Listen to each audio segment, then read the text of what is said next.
Cobra Kai est le testament de tout ce qu'on a aimé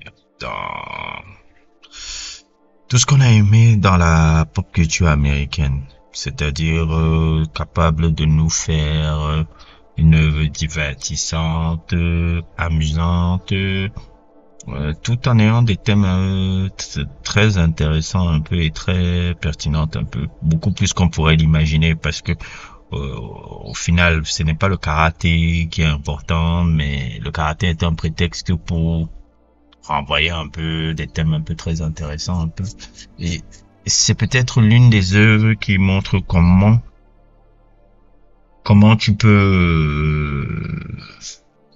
tu es capable de revitaliser une série, revitaliser une œuvre.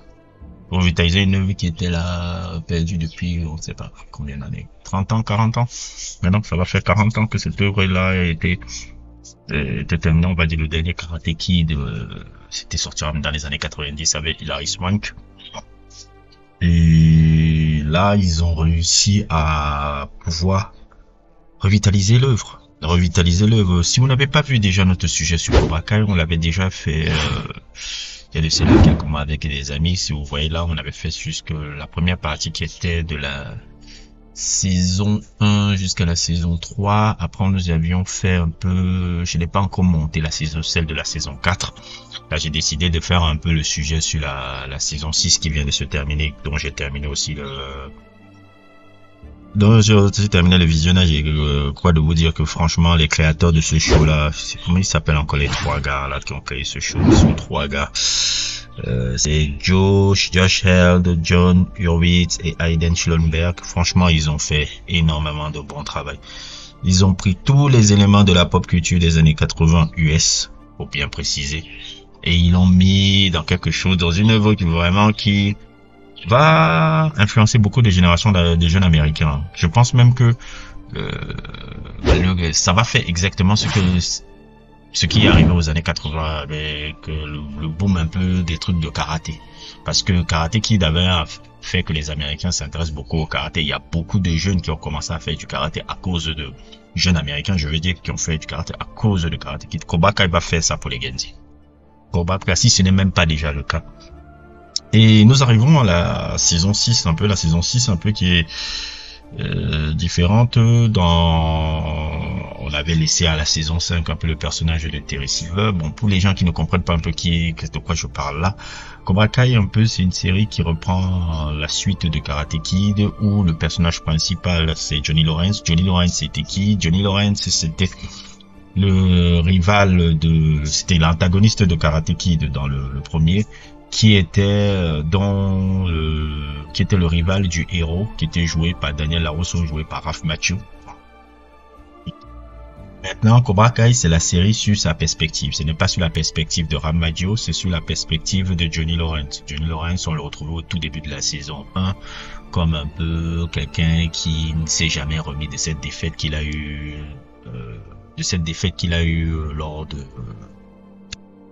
lors de son combat dans Karate Kid 1. Dans Karate Kid 1, il est toujours dans les remords, sa vie est un peu particulière, il n'a pas de relation avec son premier fils, il est un peu divorcé, il a du mal à trouver du travail. Bref, il peut rappeler un peu, et je pense que l'influence est très forte par rapport à ça. Ça reprend un peu les débuts de Rocky. Quelque part un peu. Ils l'ont écrit un peu comme Rocky. Quand tu vois un peu les débuts, le truc, c'est un peu comme Rocky Balboa. Et au fur et à mesure, il fait la rencontre d'un de ses voisins, qui est un jeune qui se fait bully à l'école, qui s'appelle Miguel. Et ce Miguel là, un jour, lorsqu'il se faisait bully devant une boutique et tout, il se fait aider par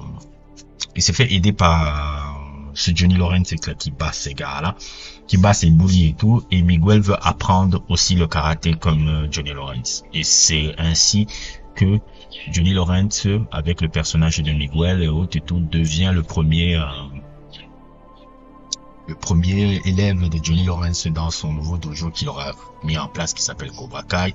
Il décide de ça, et au final, C'est comme ça que la série se déroule un peu. Et entre-temps, son ancien rival, lui, il est devenu très aisé. Il a une très belle entreprise de vente de voitures. Il est dans les trucs. Le karaté, il a un peu mis de côté, même s'il a appris un peu à sa fille un peu ce que c'était. Il est dans un autre délire et tout, et il fait la rencontre aussi de Johnny Lawrence, qui voit que Johnny Lawrence a ouvert le Cobra Kai, ce qui lui provoque un peu une certaine forme de répulsion, parce que Cobra Kai lui a fait des mauvais souvenirs. Et c'est ainsi que commence un peu l'histoire un peu globale, un peu, parce que Cobra Kai, en gros, c'est un peu l'histoire de la rédemption de ce personnage de Johnny Lawrence à travers beaucoup d'autres thèmes et tout. Donc nous sommes arrivés à la saison 6 un peu qui résume un peu, et la saison 6 un peu résume un peu tout cela, puisque les personnages après la saison 5 qui s'était terminé un peu de manière à ce que le personnage de Daniel LaRusso avait tué Terry Silver, avait mis à le Terry Silver, ils ont décidé de se présenter dans le show qui s'appelle le Sekatakai, puisqu'il y a une réunion un peu avec les trois maîtres, un peu chose et autres. Je saute un peu, hein, je sais un peu globalement, et ils vont se lancer dans le Sekatakai, et dans ce Sekatakai, il y aura plein de péripéties, blablabla. Bref, je veux pas trop de trucs. Si vous ne connaissez pas Cobra Kai, la série est disponible sur Netflix et dans beaucoup de sites de streaming, donc vous allez le découvrir là-bas. Je veux pas trop faire le truc, mais en globalité, ce que j'ai envie de parler de cette série-là, c'est que cette série-là vraiment revitalisé. C'est, voilà comment tu fais une œuvre sans agenda débile, sans fun, divertissant, avec des personnages, et chaque personnage est très bien écrit. De la femme de Daniel LaRusso, de Johnny Lawrence, de même le personnage féminin, la mère de Miguel, même les petits tous les personnages sont écrits et ont eu un arc dans ce truc. Et dans la saison 6, qui peut me rappeler un peu, parce que je pense que vous savez, je suis quelqu'un qui aime pour connecter de dots et de tout. Je pense que la saison 6, elle est très inspirée par le Rocky Balboa. Le Rocky Balboa de Sylvester Stallone. Rocky Balboa de Sylvester Stallone, qui était un peu techniquement le Rocky 6, si vous vous rappelez un peu, puisque c'était le 6e film de la saga. Je pense un peu qu'il y a un rapport un peu avec ce truc-là, puisque Johnny Lawrence, c'est un peu sa rédemption, c'est un peu son dernier tour de route. Il y a beaucoup de choses qui rappellent un peu ça. Là, je parle un peu aussi de la scène un peu qui m'a beaucoup marqué. C'est la scène un peu là où il est à l'enterrement, je dirais pas l'enterrement, mais sur la tombe de sa mère, et comment il discute avec sa mère, qui peut rappeler un peu la scène où Rocky Balboa est sur la tombe de Adrienne, un peu, qui était sa force. Là, on se rend compte que la force de Johnny Lawrence, c'était beaucoup sa mère, la perte de sa mère, a eu beaucoup d'influence sur lui. C'était sa mère qui était sa force, comme Rocky Balboa. Sa force, c'était Adrienne, sa femme. Je pense qu'il y a beaucoup ce rapport-là. Et tout, il y a beaucoup d'influence aussi, je dirais aussi de certains petits clins d'œil qu'ils ont mis. Il y a la saison, dans l'épisode 6, il parle d'un truc qui s'appelle, l'épisode 6 s'appelle Underdogs. Il fait référence un peu au film Outsider. Référent au film Outsider, joué déjà par Ralph Macchio à l'époque, le film de Francis Ford Coppola. Je pense que je vous ai déjà parlé de ce film-là quand je faisais ce sujet-ci qui apparaît là. Si vous n'avez pas vu le sujet que vous voyez là, n'hésitez pas à le regarder, je mettrai le lien en description. Et puis, il y a aussi l'épisode 9 et tout de la première partie qui s'appelle Blowing Blowout, qui est référence au film Blowing Blowout que vous voyez là. Et Blowing Blowout, un peu, c'est un film de prison un peu légendaire. Dans le titre en français qui avait été tué par la version française, ils appelaient ça Les Princes de la Ville. C'est un film un peu qui est très culte, un peu, c'est une sorte de menace society avec les Blancs et des Mexicains, si vous voulez, mais ça se déroule en prison. C'est un film qui a été beaucoup repris surtout dans le hip-hop français. Hip-hop français, vous avez vu les 113 le reprendre sur ce son-ci. Et aussi Nekfeu avec ce rappeur là, il avait repris un peu Les Princes de la Ville par rapport à ce petit film-là. Et le titre en anglais c'est Blowing Blowout, le nom de l'épisode. Et ça m'a fait penser comment ils ont structuré un peu cet épisode, cette saison-là, en tout cas cette première partie de cette saison-là, de Sekatakai, comme un peu un truc de prison. Parce que dans le film Blowing Blowout, c'est avec des gangs, plusieurs gangs. Ils ont refait un peu le même système là avec les gangs russes. Le Sekatakai, il y avait tous les écoles un peu d'arts martiaux qui vont s'affronter un peu dans cet événement mondial du karaté. C'est un peu, vous voyez un peu comme une prison. C'est pour ça qu'ils sont dans la chambre. On voit plusieurs groupes un peu de différents, comment on appelle ça, des différents pays. Il y a le truc russe, et il y a, comment on appelle encore ça, encore. Il y a les asiatiques, il y a les trucs, il y a plusieurs trucs qui sont composés comme un gang. Et la scène de fin, hein, un peu de cette première partie-là, qui finit par la fin tragique d'un des personnages un peu particuliers, m'a fait cliquer. J'ai dit, ah, c'était comme un film de prison un peu qu'on avait vu là. Et c'est très influencé par là. Et j'ai aimé comment ils l'ont écrit. Ils n'ont pas hésité même à tuer des personnages un peu. Je fais un peu un spoiler, hein, désolé, hein. Des personnages, ce qui me fait que j'ai adoré ce Cobra Kai là par rapport à ça. Dans plusieurs influences un peu qui sont très intéressantes. Il y a aussi des petits clins d'œil un peu à ce personnage qui s'appelait Alex, je sais plus quoi, qui fait référence un peu à Ivan Drago. Si je trouve le truc, le combat de Robbie avec ce Alex là fait un peu rappeler le combat de Apollo Creed avec Ivan Drago, d'où la même un peu fin, l'un meurt, mais l'autre perd un peu l'usage de son pied, donc il y avait un peu ce rapport-là. C'est vraiment un testament. En tout cas, globalement, franchement, j'ai beaucoup aimé la saison 6, là. C'est vraiment un testament de comment faire,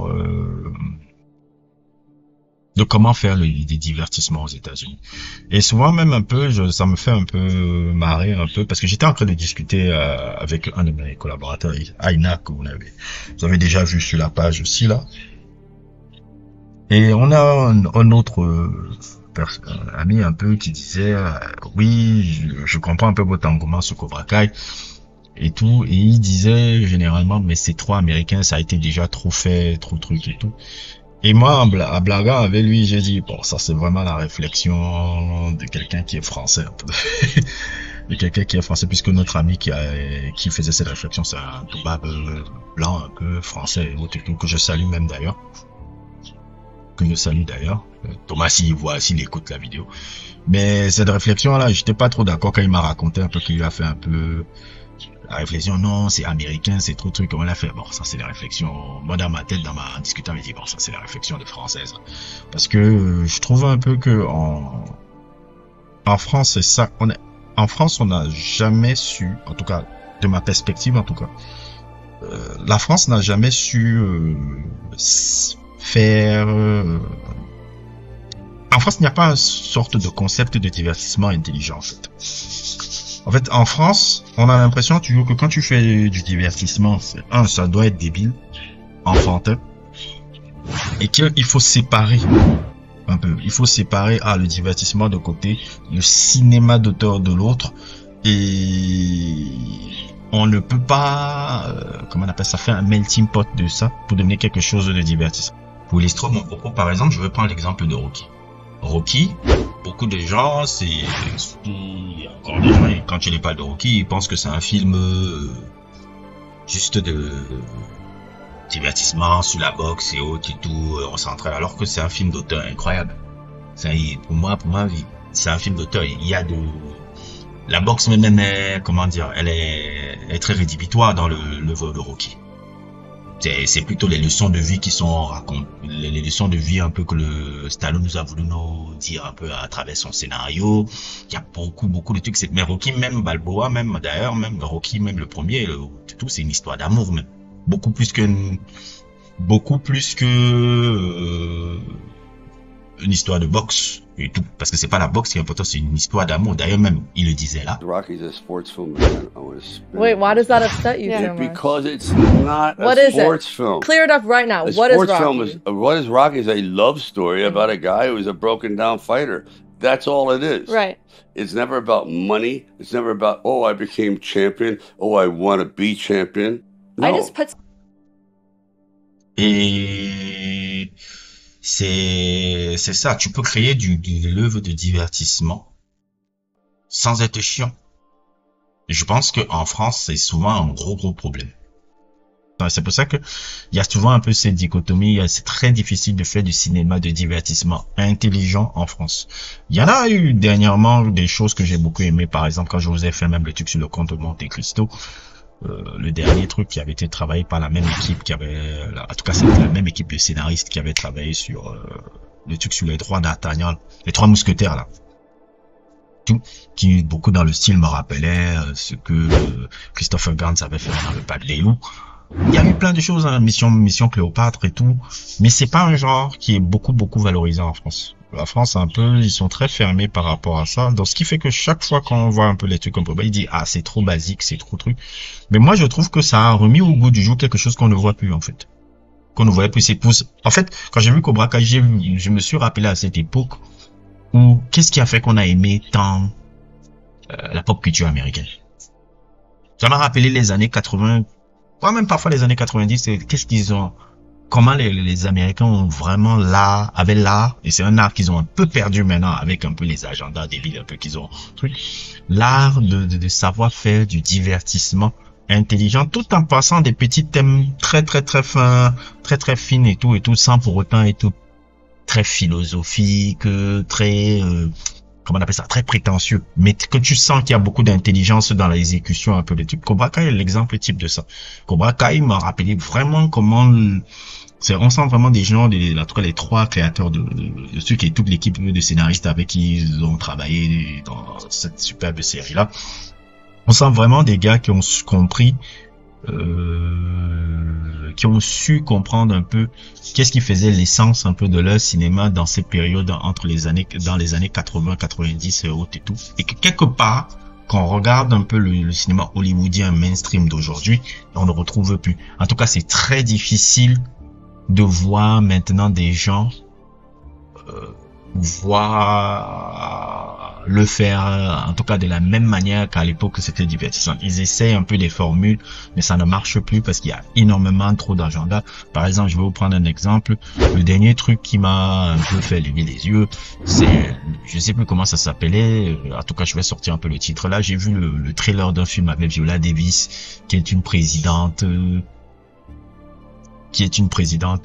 présidente noire des États-Unis, et en gros il tombe un peu dans un traquenard,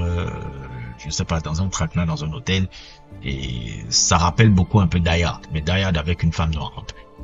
Et je trouvais un peu le truc réchauffé et tout, donc il n'y a pas beaucoup de trucs, alors que Cobra Kai a su reprendre des éléments du passé, les remettre au goût du jour et apporter un peu un autre truc de contexte un peu. C'est ça que j'adore beaucoup avec les gars, avec cette saison. Et la saison 6 a vraiment magnifiquement bien terminé un peu tout ce qu'on a vu sur cette saison là, et je pense qu'elle aura beaucoup d'impact. Je pense que si on veut continuer, on peut toujours continuer la série, mais si on doit la continuer sur un spin-off qui serait peut-être très différent. J'avais pensé à un spin-off sur le personnage de John Cleese, mais je pense que le personnage de John Cleese, sur le spin-off sur lui, en tout cas sur sa jeunesse, a déjà été plus ou moins expliqué. Il a été déjà plus ou moins développé. Je pense pas qu'on développera plus que ça parce qu'ils ont fait beaucoup dans la saison 3 ou 4, je me souviens plus bien. Ils ont beaucoup développé la jeunesse de John Cleese, que je ne vois pas si ce serait pertinent de faire un spin-off avec le personnage là. Par contre, un spin-off sur le mentor de Daniel LaRusso, Monsieur Miyagi, ce serait passionnant de le faire. Il y a beaucoup de choses qu'on peut raconter sur le personnage.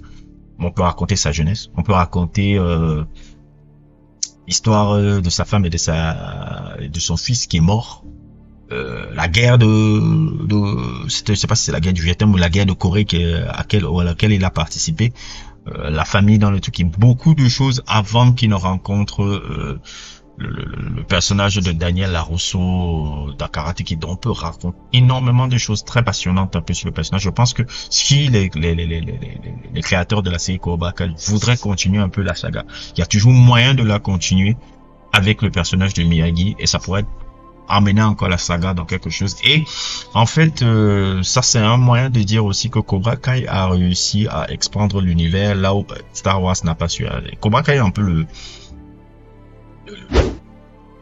Star Wars, elle a développé une mythologie à elle-même qu'elle est devenue un peu ce que Star Wars c'était pour les années 70 et tout. Et elle a su expandre l'univers là où le Star Wars s'est complètement viandé avec, vous savez, comme d'habitude, ce que Kathleen Kennedy a fait à cette saga-là. En tout cas, si vous n'avez pas vu Cobra Kai, n'hésitez pas à regarder déjà le premier sujet qu'on avait fait sur Cobra Kai là qui apparaît sur votre écran là. Elle est disponible dans la description. Si vous voulez voir aussi la série est disponible sur Netflix et autres séries de streaming. En tout cas, merci encore à toutes les personnes qui ont écouté cette vidéo. Merci aux personnes qui sont des abonnés de la chaîne Patreon. Nous vous remercions énormément. N'hésitez pas aussi à liker, n'hésitez pas à vous abonner et à plus pour d'autres aventures.